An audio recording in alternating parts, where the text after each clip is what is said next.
it's time to fill with water. So really exciting.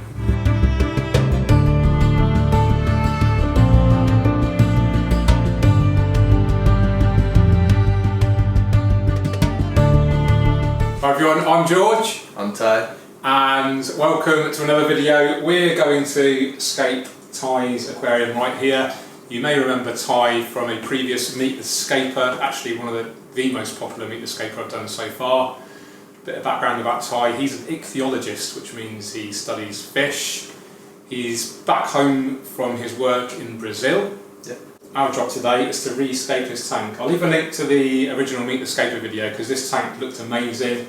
I think it's fair to say it kind of seen its day and it needs to kind of freshen up. So it's been completely stripped down, cleaned up. We've still got this epic plant here. This is a couple of species of philodendron which have its roots kind of soaked in the water, but it grows out the top of course, and I'll get some footage of how it goes across the entire kitchen. But this is a great nutrient export, takes in harmful nutrients from the water and uses them to grow, so this is a great kind of added biological filter for the aquarium. And yeah, we're going to scape it. It's going to be an island composition. We'll take you through the whole process from the hardscape. Quite an interesting hardscape. We'll go through that in a minute. Some really cool plants, easy plants. This is going to be non-CO2 injection. Tai is actually at any one time, how long are you away from this tank? Pretty much 6 months at a time. 6 months at a time. Yeah. So his mum kind of looks after it in his absence. Yeah. So it's got to be low maintenance.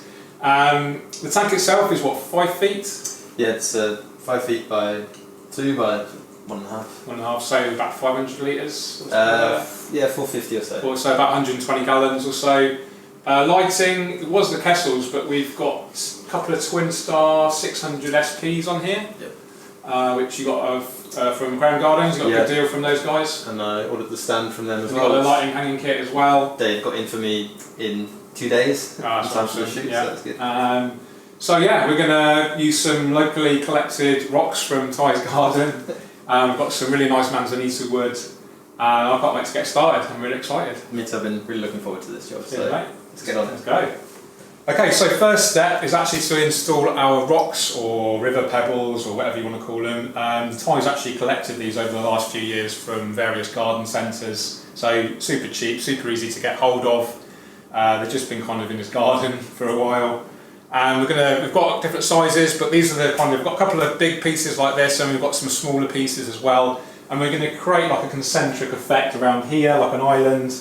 And then that's going to act also as a barrier between some open sand. We've got some ADA Colorado sand, which is going to be like a border. And then we've got some Pro Bidio soil, which is going to obviously be planted into. And then we can wedge, top tip, we're going to wedge some filter floss in between the rocks to prevent the soil from migrating onto the sand, which is always an issue with aquascaping. So we'll do that right now. Exciting.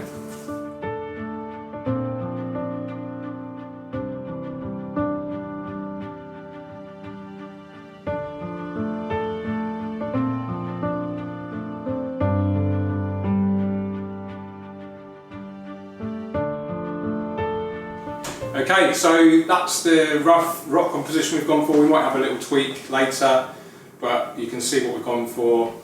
Huge stone here, this is kind of the main focal point, and we've positioned that roughly rule of thirds. Same with this bigger clump here. So we don't want to, the idea is not to make it look too symmetrical or too linear. We want to create this kind of essence of nature, something that you might see in nature. You wouldn't see a perfectly arranged line of pebbles all the same size, for instance. So try to make it look as natural as possible.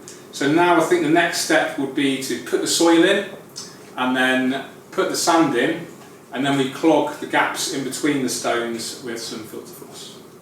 Okay, so we've got the rocks in, we've got the soil in. We used 2 9-litre bags of the Protobio, and then we scattered some bacteria start that comes free with the bags, I think, back to kit soil. I think this kick-starts the bacterial kind of production process to help establish the aquarium. And now I think, I was going to put the sand in next, but I think I'm going to put the wood in next. The reason for that is, by the process of positioning the wood, we're likely going to force the soil in between the pebbles onto the foreground. So I'd rather do the wood next, and then we can remove any potential soil from the bottom and then add the sand as a last kind of cosmetic finishing touch. Okay, so we've got the Colorado sand. in hindsight, we should have got a couple of bags. There's only 1 kilo in there, believe it or not, in a 5-foot tank, so it's probably about 2 millimetres thick. But we do have some small pebbles which you can use as detailing to actually put next to these pebbles to get even more kind of texture and a better sense of a better natural kind of effect. So we'll put them in now, and then finally we'll plug them with the floss, and then we can start planting.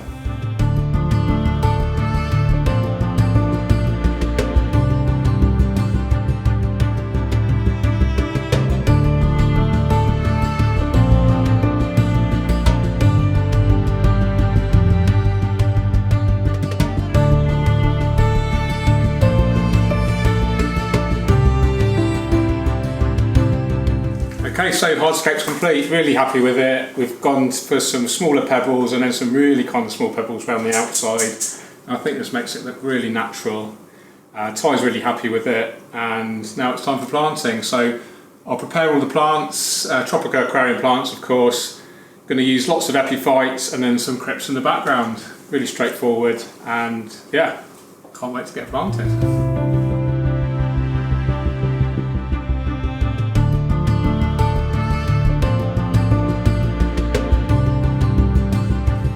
Okay, that's the Anubias in there. We've got a mixture of regular Anubias nana and a little bit of Anubias petite. And I've literally just wedged it in between, mostly in between the pebbles and also in between the intersections of some of the wood and the pebbles.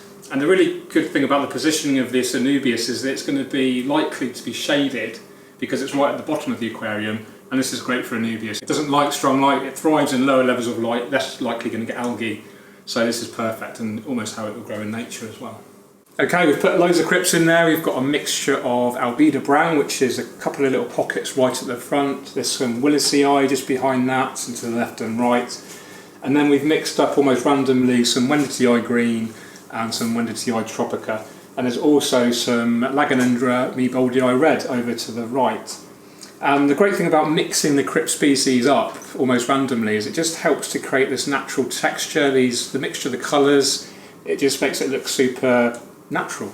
We're going to attach some narrow fern, so Microsaurum pteropus narrow, and then Tai has got some established Bulbitis, which we'll use as epiphyte plants onto the wood. And then finally we'll plant our background plants. Tai's got some very well established Eusteriana, Cryptocorona Eusteriana, which is super tall. I keep saying super everything, really tall. And we plant that at the end, otherwise it's going to droop down and affect planting everything else. So we plant the tallest background plants right at the end. So we'll attach the Bulbitis and narrow fern next. Okay, so that's the narrow fern and the Bulbitis attached. Literally just wedged it in between pieces of wood. Next we're going to actually plant some lilies. Are they brand new or established? There's some new ones and some established ones. Okay. Fair Lotus. Probably central, they'll be best centre, wouldn't they? And Fair Glanderiana, which will Cool. do their thing. So we'll plant them next? Yep. Exciting.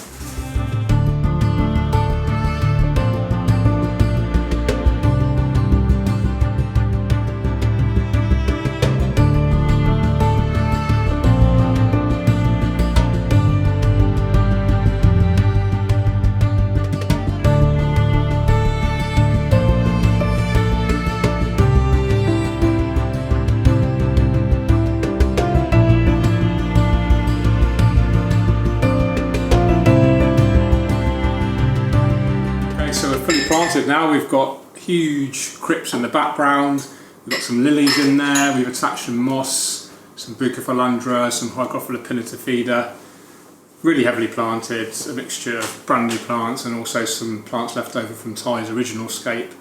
Now it's time to fill with water, so really exciting.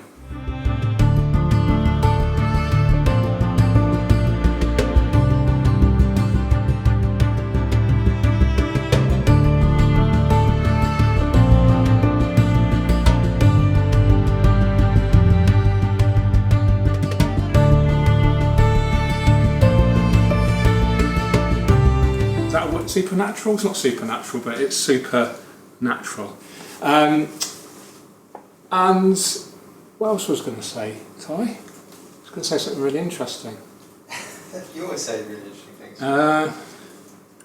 Next, might as well move on to the next plant.